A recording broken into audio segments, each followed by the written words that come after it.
Herkese merhaba arkadaşlar.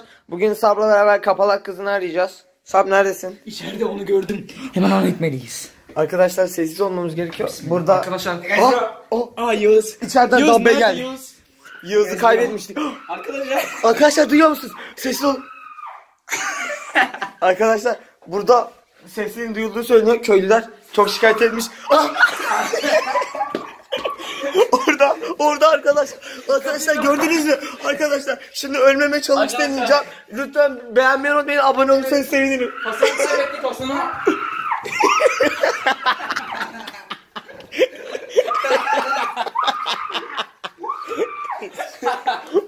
Arkadaşlar ölmedim.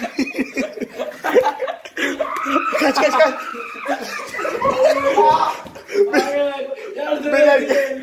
Hadi beyler videoyu kapatacağız. Kalk. Hadi. Dur. Geliyor. Ay. Geliyoruz bu çocuğu. Arkadaşlar bugün çok heyecanlı şeyler yaşadık. Sarp bir şey demek ister misin video kapanmadan önce? Götümü sikti. Geldi. Harbiden korkuyorum. Ya dur, burayı kes burayı. Çık.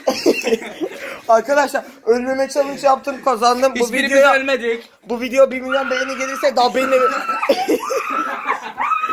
Ya Yaman bir siktir git, kapanış yapacağım. Oğlum videoya kapanış yapacağım.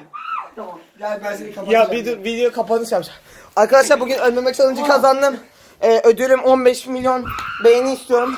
Eğer 1000 beğeni gelirse bir dahaki videoda daha beğeninin evine gideceğiz. Bir dahaki videoda memo açacağız. Bu da Sarp.